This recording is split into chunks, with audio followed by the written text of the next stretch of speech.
So, ayan ang milk, nagtitimpla to the rescue ang mga kuya at ate. So,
magandang hapon po sa ating lahat mga kabayan. Nandito na naman tayo sa pabahay natin ni Kuya Tony. Maraming salamat po doon sa lahat na nag-sponsor sa pamilya ni Kuya Tony. So syempre gaya ng sinabi ko mga kabayan, titinan natin kung sino talaga yung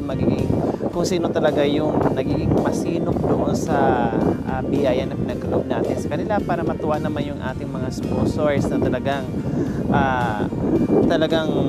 sobra yung pagmamahal nila sa pamilyang ito. Kaya tara, puntahan natin kung nandyan pa si Kuya Tony, no? Kumustahin natin yung mga bata plus yung bahay.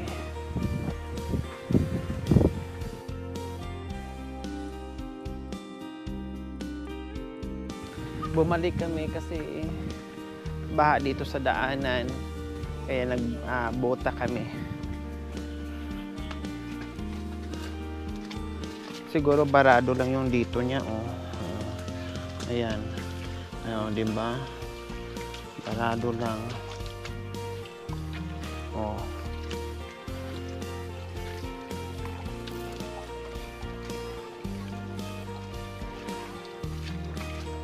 Hindi, mamaya, wala na yan pagmaya.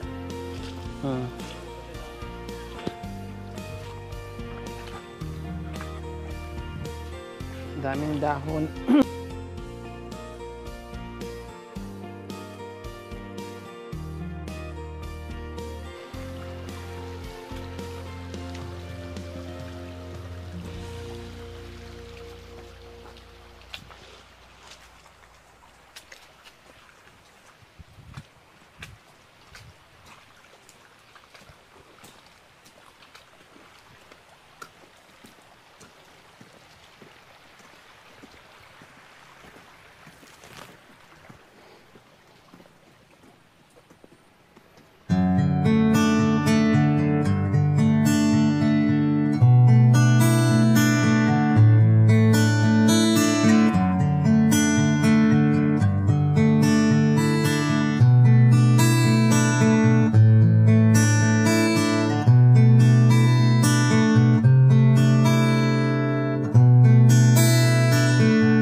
So dyan yung pinagtirikan ng bahay nila mga kabayan. Ang dami namang kambing, oh, nandoon sila, oh. Ang bait nila, nandyan sa loob ng bahay. Diyos ko kung nagkataon mga kabayan, nandyan sila. Ito yung nagiging silong nila. Hello!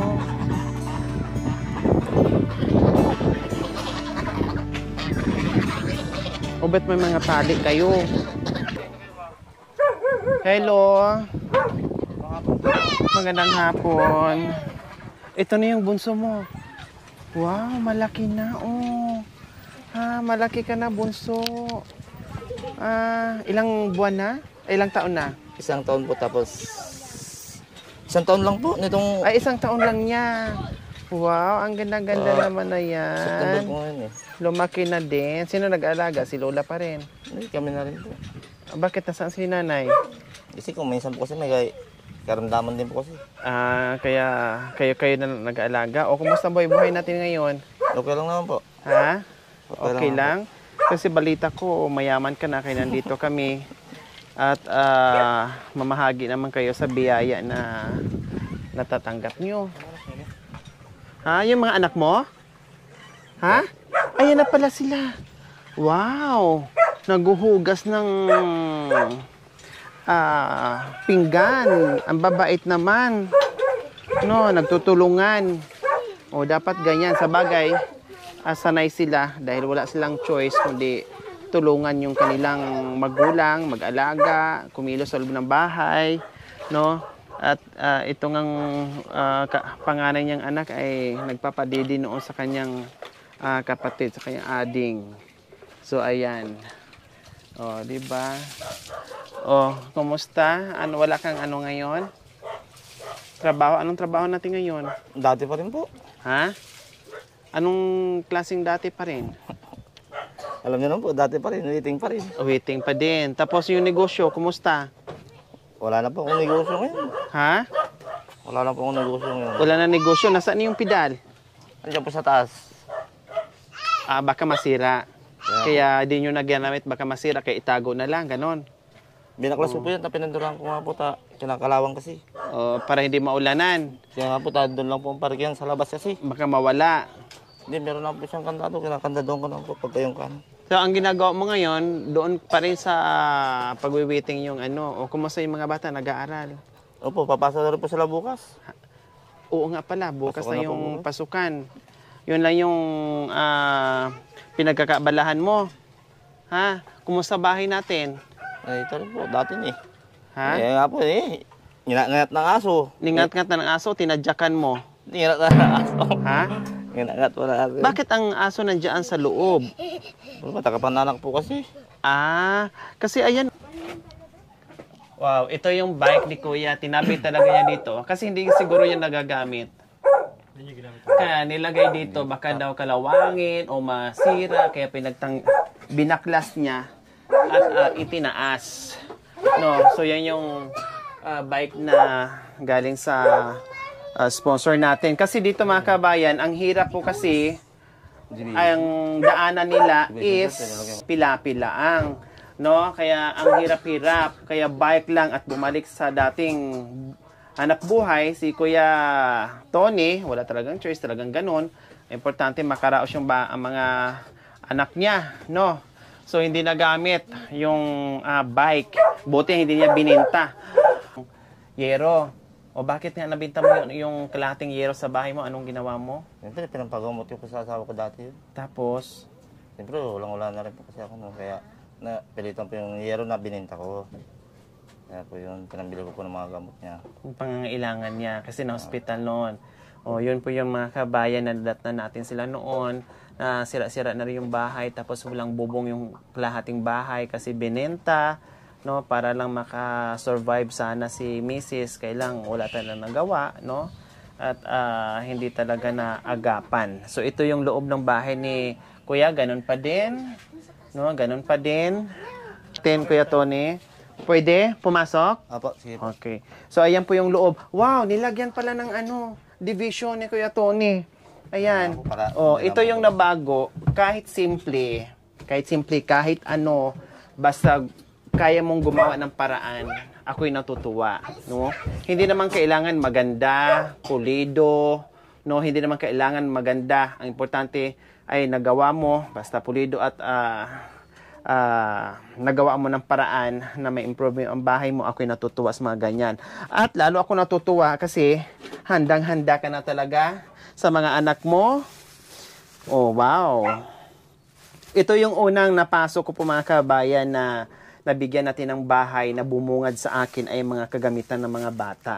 O lalo akong natutuwa kasi ganun pa man ang buhay pero lumaban para sa mga anak at yung tatay na may pangarap sa mga anak na makapag-aral na ayaw na niyang maranasan yung hirap kung anong dinadanas niya ngayon.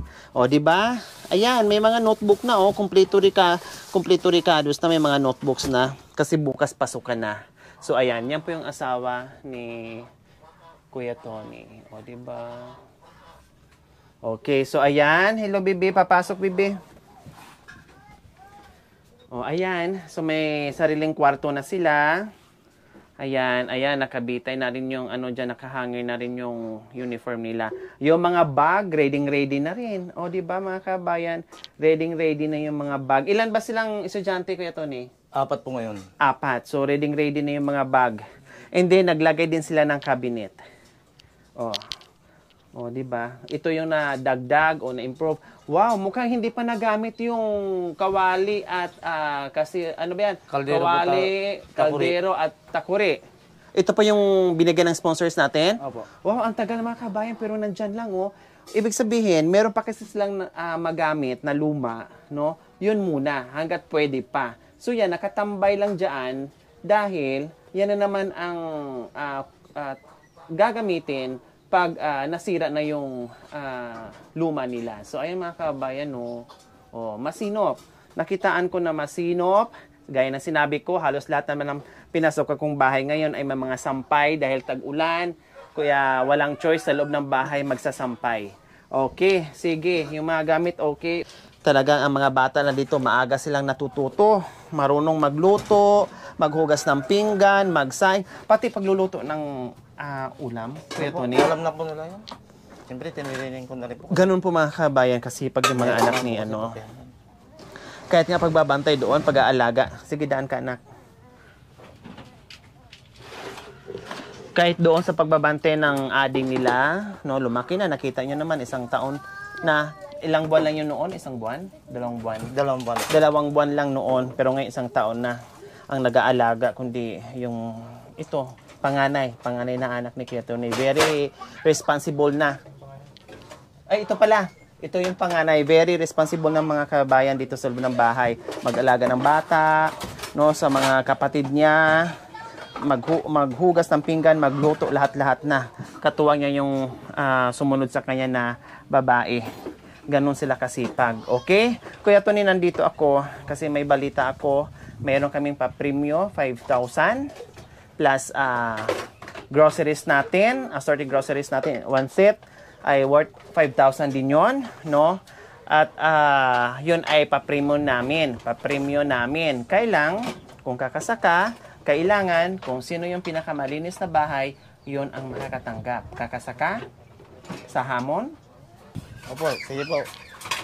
Papatulang ko po yan. Papatulan nyo. Wow, mukhang ano pa ako ngayon, ha?